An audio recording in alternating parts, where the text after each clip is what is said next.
aí, já imaginou como seria a vida de alguém que saiu do anonimato total, enfrentou gigantes e se tornou um dos reis mais lembrados da história? Pois é, hoje a gente vai falar do rei Davi, aquele mesmo que derrotou Golias e tem um legado incrível na Bíblia. Bora conhecer essa jornada cheia de altos e baixos? A história do Davi começa de um jeito bem simples. Ele era o caçula de uma família de 8 irmãos e cuidava das ovelhas do pai Jessé. Tipo assim, ninguém dava muita bola pra ele, sabe? Enquanto os irmãos estavam no exército ou fazendo coisas mais importantes, Davi ficava no campo, tocando harpa e cuidando dos bichos. Mas Deus tinha planos grandes para ele. Um dia, o profeta Samuel apareceu na casa de Jessé para ungir o próximo rei de Israel.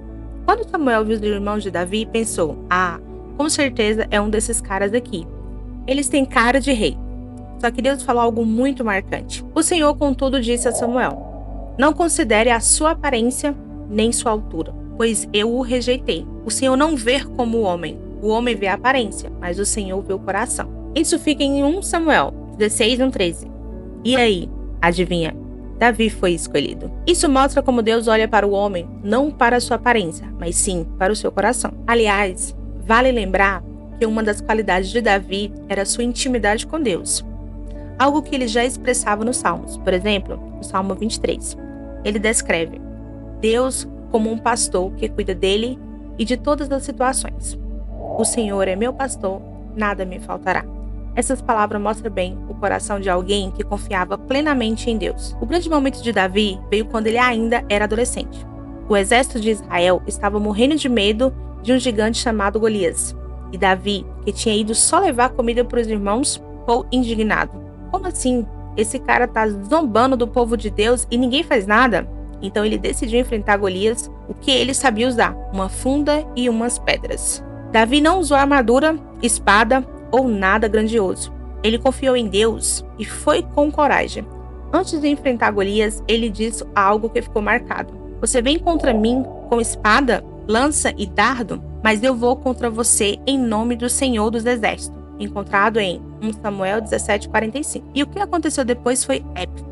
Ele acertou uma pedrada bem no meio da testa do gigante. E pronto, vitória! De repente ele virou um herói nacional. As pessoas começaram a cantar sobre ele. As crianças o admiravam. Todo mundo sabia o nome dele. Mas, com a fama vieram também alguns problemas. O rei Saul, que até gostava do Davi no começo, começou a sentir ciúmes e a ver Davi como uma ameaça. A partir daí, a vida de Davi ficou cheia de desafios, mas a coragem e a fé continuaram sendo sua força principal. Saul, o rei da época, começou a ficar com ciúmes. Tipo, as pessoas cantavam: Saul matou milhares, mas Davi matou dezenas de milhares. Dá pra imaginar o quanto isso mexeu com o orgulho do Saul? Ele começou a ficar paranoico, achando que Davi estava querendo roubar o trono a qualquer momento. Então, ao invés de enxergar Davi como um aliado fiel, ele passou a ver o jovem como uma ameaça. A perseguição começou de forma sutil, mas logo ficou intensa. Saul mandava soldados atrás de Davi, espalhava boatos e fazia de tudo para acabar com ele. Davi, por outro lado, teve que viver como um fugitivo. Ele se escondeu em cavernas, desertos e até buscou refúgio em territórios inimigos. Imagine o peso disso. Um jovem que só queria servir ao Senhor e ao seu povo, sendo tratado como um traidor. Mesmo assim, Davi nunca perdeu o respeito por Saul. Teve uma vez, por exemplo, em que Davi encontrou Saul dormindo numa caverna onde ele estava escondido. Era a chance perfeita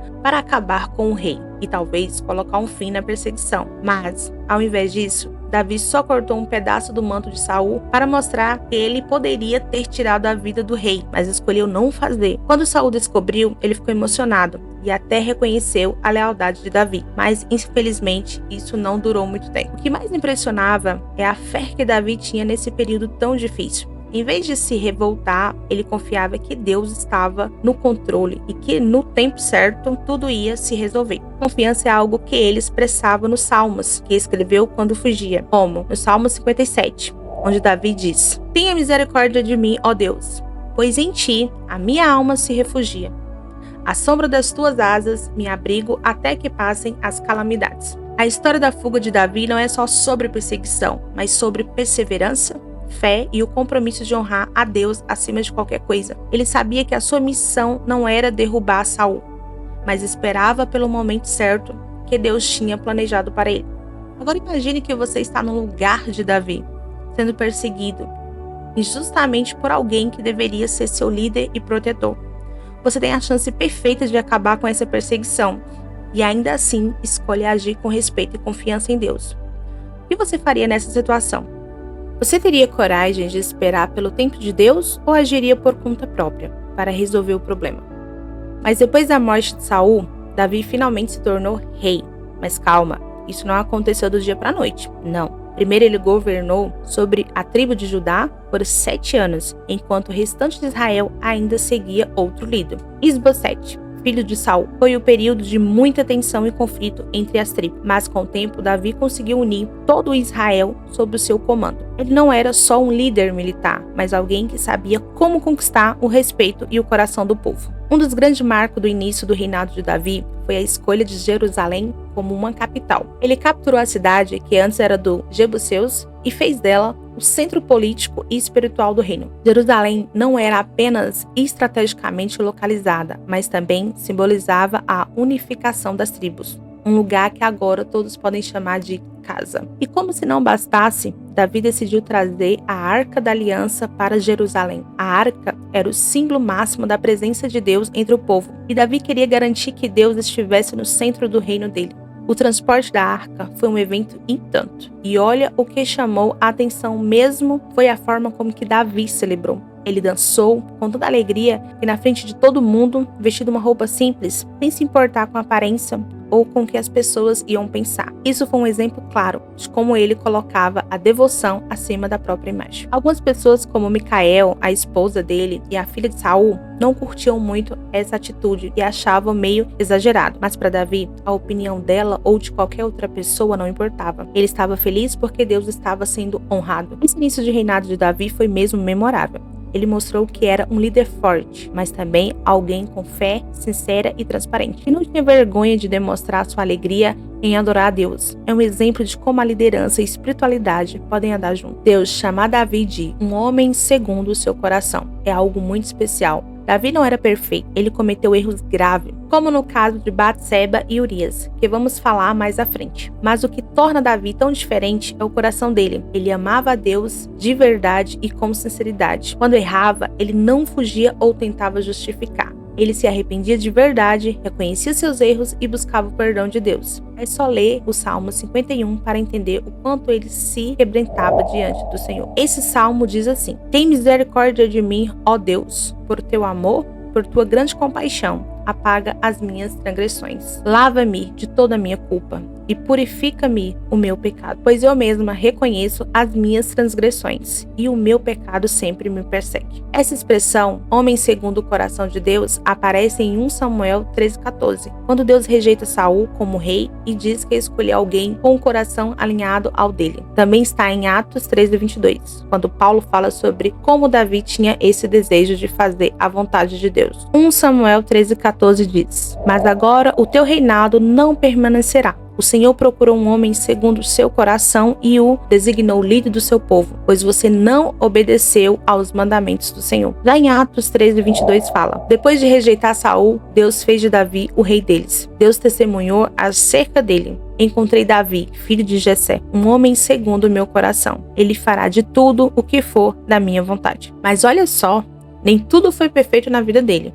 Davi era um homem cheio de virtudes, mas também tinha suas fraquezas. E uma delas quase colocou tudo a perder. Um dos momentos mais complicados da história dele foi o caso com Batseba. Tudo começou de forma aparentemente inocente. Ele estava no palácio, enquanto os exércitos de Israel estavam na batalha. E no terraço ele viu Batseba tomando banho. Ela era linda e ficou completamente obcecado. A obsessão foi tão grande que ele mandou chamá-la, mesmo sabendo que ela era casada com Urias, um dos soldados mais leais do seu exército. E aí começou uma sequência de erros. Primeiro eles tiveram um caso e Batseba acabou engravidando. Davi, desesperado, tentou encobrir tudo, trazendo Urias de volta da batalha, na esperança de que ele passasse a noite com a esposa e pensasse que o filho era dele. Mas Urias fiel ao exército e aos seus homens, se recusou a desfrutar do conforto de casa enquanto seus companheiros estavam em guerra. Davi então tomou uma decisão terrível. Ele mandou que Urias fosse colocado na linha de frente da batalha, onde sabia que ele seria morto. E foi exatamente o que aconteceu. Com a morte de Urias, Davi achou que estava tudo resolvido. Ele trouxe Batseba para o palácio e se casou com ela, como se nada tivesse acontecido. Mas claro, Deus viu tudo e isso não ia ficar por isso mesmo. Foi aí que entrou o profeta Natã, enviado por Deus para confrontar Davi.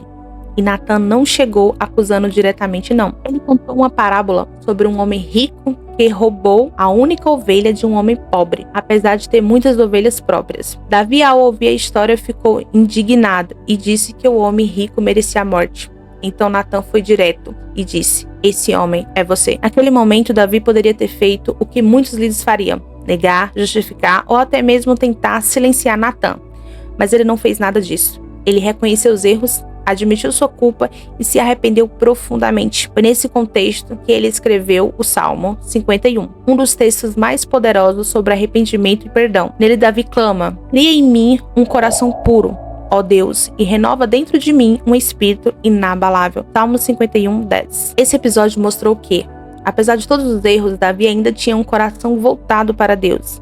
Ele não era perfeito, longe disso, mas sabia se humilhar e buscar o perdão divino. É uma história que nos lembra que, mesmo nos piores momentos, sempre há espaço para o arrependimento e para recomeçar. Outra área difícil foi a família dele. Davi teve muitos filhos e as brigas entre eles eram pesadas. Teve traições, violência e até mesmo rebelião liderada por Absalão, um dos filhos dele. Davi sofreu muito, mas sempre demonstrou amor pelos filhos, mesmo quando eles erravam feio. Salmo 31:1 reflete isso, que diz assim: Senhor, como tem crescido o número dos meus adversários. Muitos se levantam contra mim, muitos dizem ao meu respeito: Deus jamais o salvará. Mas tu, Senhor, és o meu escudo que me protege. És a minha glória e me fazes andar de cabeça erguida. Esse salmo mostra o coração aflito de Davi, mas também sua confiança inabalável em Deus. Ele reconhece que sua segurança não vem de suas forças ou do exército, mas do Senhor, que é o seu escudo e sustenta sua vida. Já nos últimos anos de vida, Davi passou a coroa para o filho Salomão. Antes de morrer, ele deu conselhos valiosos para Salomão e deixou claro que o mais importante era seguir os caminhos de Deus. Davi morreu sabendo que tinha cumprido seu propósito, mesmo com todas as falhas e desafios. Davi nasceu por volta de 1040 a.C., num período bem diferente do que a gente conhece. Primeiro, pensa comigo. Davi começou a reinar aos 30 anos de idade, certo? Isso aconteceu em 1010 a.C., logo depois da morte do rei Saul, mas no começo ele foi rei só de Judá, por 7 anos e meio. Primeiro, pensa comigo. Davi começou a reinar aos 30 anos de idade, certo? Depois ele foi proclamado rei de todo Israel em 1003 a.C. E aí começou a reinar em Jerusalém. Foi lá que ele passou a maior parte do tempo no trono, por incríveis 33 anos no total. Ele reinou 40 anos, uma vida política longa e cheia de desafios. Agora, olha só que interessante. Davi viveu até os 70 anos e morreu por volta de 970 a.C. Mesmo com tanto tempo no poder, ele foi lembrado mais pelo seu coração, fé e lealdade a Deus. Sobre a família de Davi, ele teve pelo menos 19 filhos mencionados na Bíblia e várias filhas. Só que uma das filhas, Tamar, é a única que tem o nome registrado. Alguns filhos de Davi se destacaram, como Absalão, que tentou tomar o trono, e Salomão, que acabou sendo o herdeiro e um dos maiores reis de Israel, e era filho de Batseba. Sim, esses filhos nasceram de diferentes esposas e concubinas. A história de Davi nos ensina muito sobre liderança, erros, acertos e, principalmente, confiar no tempo de Deus. Ele começou como um jovem pastor, enfrentou gigantes, governou a nação e deixou um legado que ecoa até hoje. E aí, o que você achou da incrível história de Davi? Conta aqui nos comentários qual parte mais te inspirou ou te surpreendeu. A gente quer saber a sua opinião. E não para por aqui. No próximo vídeo, vamos falar sobre Salomão, o filho de Davi. Isso mesmo, a história do homem mais sábio e mais rico de todos os tempos. Ficou curioso? Então é só clicar no card aqui na tela e continuar com a gente. Te vejo lá!